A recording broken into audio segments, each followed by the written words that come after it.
할렐루야. 예수님은 어떤 분이실까요? 이 세상을 살아가면서 우리가 알아야 될 것이 많은데 예수님께서 말씀하시기는 나는 길이요 진리다 이렇게 말씀하셨습니다. 예수님은 진리가 되십니다. 또 예수님 말씀하시기를 진리를 알지니 진리가 너희를 자유케 하리라 이런 말씀하셨습니다. 진리가 되신 예수님을 알고 믿게 되면 삶의 자유와 무한한 행복을 느끼기 때문에 예수님을 아는 것이 얼마나 중요한지 모릅니다. 얼마 전에 제가 어린이 전도를 놀이터에서 하는데 이제 성탄절이 가까워서 크리스마스가 누구 생일일까요? 라고 3학년 어린이한테 물어봤어요. 그랬더니 산타 할아버지의 생일입니다 라고 얘기를 했습니다. 오늘날 많은 사람들이 예수님을 잘 몰라요. 예수님을 알면 큰 은혜와 복과 구원을 얻는데, 그래서 오늘 예수님은 어떤 분이실까? 첫째로 예수님은 구원자가 되십니다. 죄인을 구원하시는 분, 구원자가 되신다. 성경 말씀을 보면 마태복음 1장 21절 아들을 낳으리니 이름을 예수라 하라. 이는 그가 자기 백성을 그들의 죄에서 구원할 자이심이라 하니라. 죄에서 구원할 자이심이라. 예수님은 세상을 향해서 첫 번째 설교 외쳤습니다. 그 말씀이 뭐냐면 회개하라 천국이 가까웠느니라. 그 회개는 죄에 대해서 회개하라는 거죠. 회개를 한다면 우리가 구원을 얻고 천국을 얻게 된다는 거죠. 그래서 죄인을 구원하러 이 땅에 오시게 된 것입니다. 그래서 예수님은 수많은 죄인들을 만나서 저들에게 귀한 말씀을 전하고 저들의 마음을 변화시키고 새롭게 하셨어요. 죄인들이 의인으로 예수님 믿고 따르는 자들이 바뀌기 시작했습니다.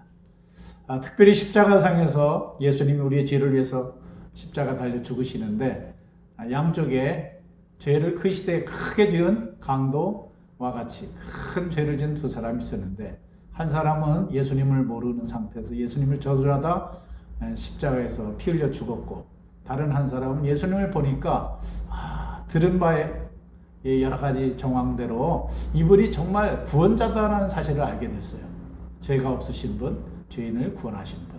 그래서 예수님한테 부탁을 했죠. 나를 불쌍히 여겨주시고 나를 구원하소서, 나를 기억하소서. 그랬더니 예수님 말씀하시기를 오늘 내가 나와 함께 낙원에 이르리라. 한편 강도는 회개함으로 말미암아 죄로 인하여 지옥 가고 멸망받을 수밖에 없었는데 회개함으로 말미암아 예수님과 함께 죽음과 동시에 새로운 세계로 천국으로 들어가는 은혜를 잊게 된 것입니다. 사람은 모두 다 죄인이잖아요. 그래서 모든 죄인은 성경에 기록된 대로 죽음을 맞이하게 됐어요. 사람이 안 죽는 사람 없잖아요. 죽음을 맞이하는 인생.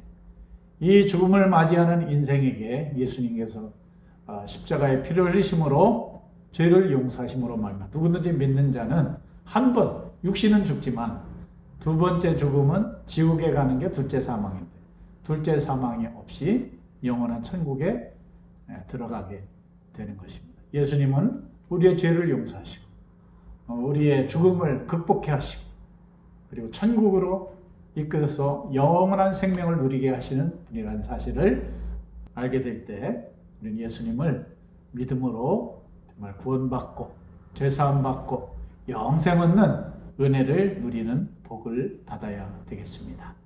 두 번째로 예수님은 어떤 분이실까요? 예수님은 참된 진리를, 참된 행복한 인생을 살 수 있도록 인생을 가르쳐 주시는 좋으신 선생님이십니다.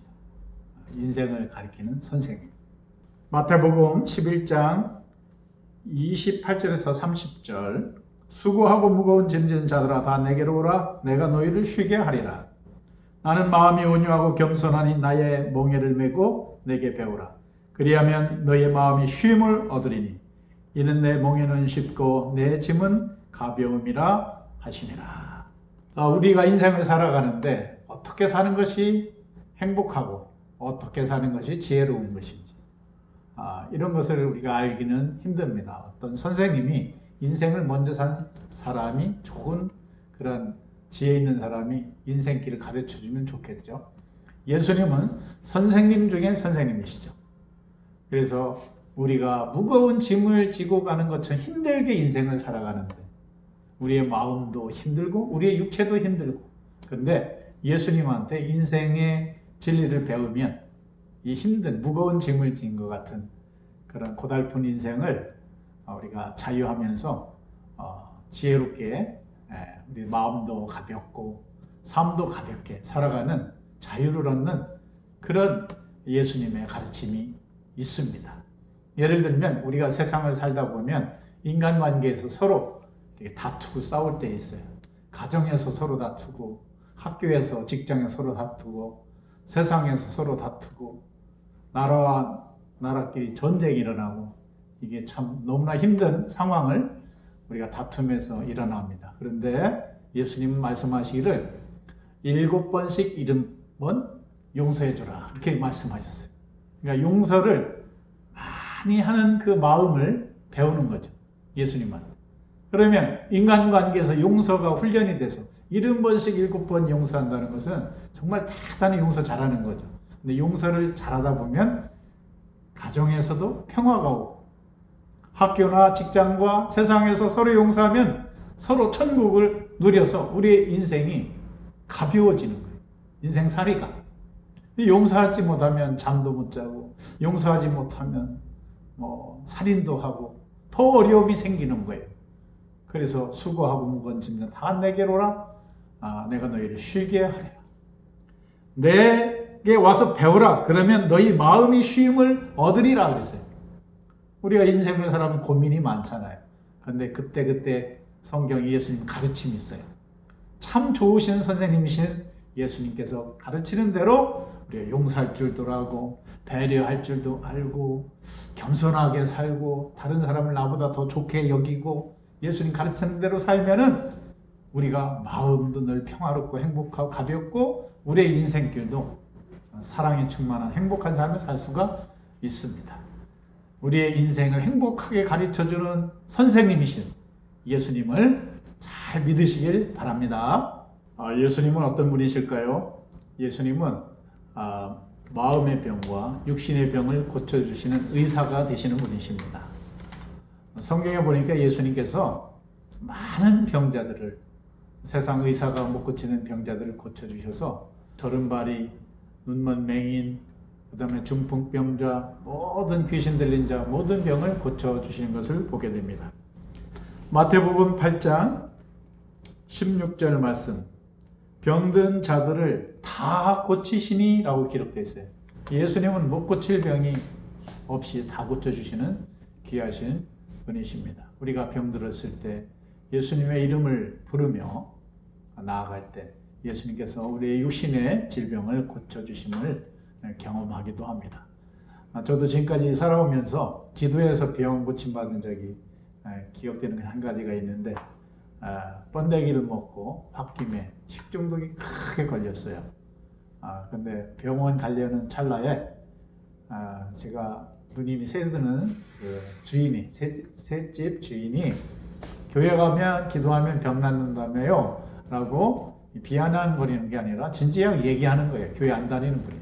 그래서 제 마음에 그렇지 교회 가서 예수님께 한번 기도해 보자. 그래서 수요 저녁 예배 조그만 교회 가서 기도를 했습니다. 박수를 치는데 손이 얼마나 처음에는 아프는데 점점 시원해져요. 믿음으로 하니까. 그래서 설교가 끝난 다음에 예배가 끝난 후에 목사님께 안수 기도를 받았어요. 그런데 좀 거짓말같이 싹 나는 경험을 했습니다. 얼마나 그때 심하게 식중독이 걸렸는지 지금도 번데기 파는데 근처 가면 그 냄새를 맡으면 속이 탈 정도로 그렇게 어려움이 오거든요. 예수님께서 질병을 고쳐 주셨습니다. 여러분, 예수님께 기도해서 나아기도 하고 때로는 병원이라는 세상의 의사를 통해서 우리가 고침받기 때문에 상황에 따라 기도도 하고 병원에 가서도 잘 고침받는 여러분의 삶이 되시기 바랍니다. 또 예수님은 우리의 마음의 병도 고쳐주시는 분이셔요. 우물가의 여인이라고 성경에 보면은 남편을 5이나 이렇게 바꿨어요. 그러니 행복하려고 결혼을 했는데 남편이 계속 바뀌었다는 것은 그만큼 불행했다는 거죠. 얼마나 삶이 우울했겠습니까? 그래서 우물가에 그 더운 날 홀로 우울함을 갖고 물을 기르는 상황 속에서 예수님을 만났어요. 그 예수님과 대화를 하면서 인생을 배운 거예요. 그래서 내가 그리스도를 만났구나. 내가 구원자를 만났구나. 그래서 우울하고 슬펐던 이 여인이 자기의 동네로 뛰어가서 내가 그리스도를 만났다고 기쁘게 소리를 쳤습니다. 이 여인의 삶이 행복을 누리게 된 거예요. 예수님 만나서. 예수님은 우리의 육신의 질병도 고쳐주시지만 우리의 마음의 질병도 치유해 주시는 것입니다. 제가 예전에 어떤 은혜로운 이야기를 들었어요. 어떤 분이 어머니가 정말 우울증과 그리고 가슴이 너무 답답한 인생, 힘든 인생을 아픔을 가지고 이 가슴이 메어지도록 뭐가 덩어리가 있는 것처럼 그렇게 큰 아픔이 무겁게 짓눌리는 슬픔이 있었는데 정말 해결할 점이 없었는데 어느 분이 교회에 가서 예수님 믿자고 해서 교회를 70대 중반의 할머니가 교회에 갔는데 정말 이 암덩이처럼 누르던 가슴을 누르던 그 덩어리가 그냥 싹 사라지고 큰 기쁨을 얻게 됐다는 거예요. 그동안 아내를 구박하고 핍박하고 심지어 때리기까지 하고 이렇게 했던 남편 할아버지도 아내가 그렇게 바뀌는 거, 우울증에서 바뀌는 걸 보고 교회를 다니고 자녀들도 다 어머니가 행복하게 돼가지고 예수님 만나서 마음의 병이 치유돼서 온 식구가 다 예수님을 믿게 됐다는 간증을 듣게 되었습니다. 여러분, 우리는 한없이 몸이 약하고 한없이 마음이 약하고 병들어 있습니다. 우리 참된 의사, 모든 병을 고쳐준 예수님께 소망을 품고 기도하여 여러분이 건강하시길 주님의 이름으로 축복합니다. 예수님은 어떤 분이실까요? 넷째로 예수님은 우리의 친구가 되시는 분입니다. 정말 위대하신 예수님이 우리의 친구가 어떻게 될 수 있을까요? 어떻게 보면 주인과 종의 관계처럼 예수님 너무 위대한 분이시기 때문에 우리는 그분과 친구가 될 수가 없죠. 죄도 많고요. 그런데 예수님이 너는 나의 친구라 먼저 우리에게 다가오셔서 친구가 되어주시는 거예요. 저도 어린이들을 전도하다 보면은 사랑으로 다가가서 같이 놀고 먹고 하다 보면 친구가 되더라고요. 제가 50대 후반 60이 가까운데 7살, 8살 아이들하고 같이 친구처럼 내가 친구가 되어주는 거거든요. 어떤 아이한테 인터뷰를 했어요. 김성희 목사님이 어떤 분 같으냐 했더니 한 아이가 기현이라는 어린이가 친구 같은 분이에요 이렇게 얘기하더라고요. 그래서 저도 기분이 좋았습니다. 아이들과 친구가 된 그것은 윗사람이 아랫사람을 사랑할 때 친구처럼 그렇게 먹고 마시고 놀고 이런 마음을 가질 때 얼마든지 나이 차이를 극복해서 친구가 되어줘요. 그러면 행복한 거죠. 참 좋으신 예수님이 우리의 친구가 되어주시는 거예요. 친구. 언제 친구가 되어주냐면은 성경에 보니까 요한복음 15장 14절 너희는 내가 명하는 대로 행하면 곧 나의 친구라. 우리가 예수님과 친구 먹을 수 있는데 그것은 예수님이 명한 대로 행하면 이 명한다는 건 계명이잖아요. 12절 말씀에 내 계명 곧 내가 너희를 사랑한 것 같이 너희도 서로 사랑하라. 예수님은 사람을 사랑한 것처럼 우리가 서로 사랑한다면 예수님과 우리가 친구가 될 수 있는 길이라고 얘기합니다. 여러분, 예수님은 죄가 많은 세리들, 세금을 많이 걷어가지고 나라를 이스라엘을 배신하는 그런 세리들, 이스라엘 사람이 가장 미워했거든요. 친구 삼창 외톨이가 되고 왕따시키고 그리고 창녀들 그런 사람 취급을 안 했어요. 그런데 예수님은 이렇게 죄인으로 취급받는 그런 그 시대에 그렇게 못난 사람들, 세리, 죄 많은 세리, 창녀들 그들에게 다가가서 그들의 친구가 되어주는, 같이 음식도 먹고 이야기 들어주고. 그런데 놀라운 것은 이 삭개오가 세리였거든요. 너무 좋은 사람으로 예수님 만나 바뀌는 거예요. 친구 대신 예수님 만나고. 장녀였던 막달라 마리아도 예수님이 함께 해주시니까 좋은 사람으로 바뀌게 돼서 예수님이 부활했을 때 첫 번째 만나준 사람이 막달라 마리아. 참 놀라운 일이죠. 그 시대 사람들이 예수님을 수군거렸습니다. 와, 왜 세리들하고 청냐고 노냐, 친구가 되어주냐, 그렇게 조롱했거든요. 예수님은 저희가 많은 우리 모두를 사랑하셔서 우리 수준으로 내려오셔서 식사하시고 음료수를 마시고 친구가 되어주시는 거예요. 참된 친구는 어떤 사람입니까? 많은 사람이 다 어려울 때 떠나도 진짜 친구는 남아서 격려해 주는 사람. 이게 참된 친구라는 거예요. 예수님은 우리가 죄로 영원히 예수님은 우리가 죄로 영원히 멸망받을 수밖에 없는, 버림받을 수밖에 없는 존재들인데 이 세상에 오셔서 우리의 친구가 되어주셔서 사랑해 주셨어요. 예수님이 우리를 사랑한 것처럼 우리도 서로 사랑하면은 예수님이 너는 나의 친구야. 야, 예수님과 친구가 되면 얼마나 행복합니까? 우리 예수님 잘 믿는 사람은 정말 예수님이 친구임을 알게 됐기 때문에 어떤 상황 속에도 외롭지 않고 늘 행복할 수 있는 거예요. 우리와 함께 하시는, 동행해 주시는 친구 되신 예수님, 그 예수님을 바로 알고 그 친구 되시는 예수님으로 인하여 여러분의 삶에 외롭지 않기를 주님의 이름으로 축복합니다. 예수님은 어떤 분이실까요? 다섯 번째, 예수님은 하나님이 되십니다. 유대인들이 예수님이 말씀하시고 가르칠 때 예수님을 미워하는 이유가 예수님이 하나님이라고 얘기하시니까 안 믿어서 예수님을 미워하게 된 겁니다. 나를 본 자는 아버지 하나님을 보았다, 이렇게 말씀하셨어요. 내가 하나님이다, 그런 뜻이잖아요. 또한 예수님은 하나님만 하실 수 있는 죄를 사하는 일을 하셨어요. 죄인을 향하여 내가 네 죄를 사하였느니라. 그랬더니 유대인들이 어떻게 하나님만이 죄를 사할 수 있는데 예수가 죄를 사한다고 저럴까? 그렇게 예수님을 미워하게 된 것입니다. 여러분, 예수님은 분명히 하나님이십니다.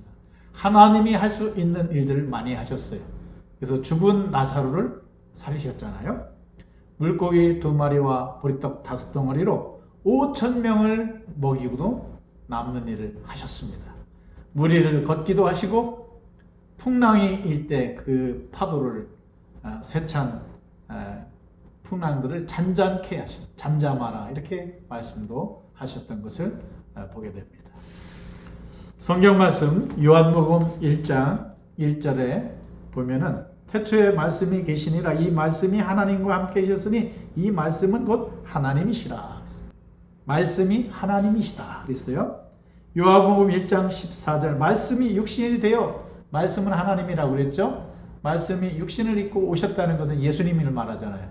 말씀은 하나님, 말씀이 육신이 되시는 분은 예수님, 성육하신 하나님. 그러니까 여러분, 예수님은 하나님이심을 성경을 말씀하고 있고, 예수님도 그렇게 또 말씀하시고 하나님만 할 수 있는 일들을 하셨던 것입니다. 요한복음 18장, 본래 하나님을 본 사람이 없으되 아버지 품속에 있는 독생하신 하나님이 나타내셨느니라.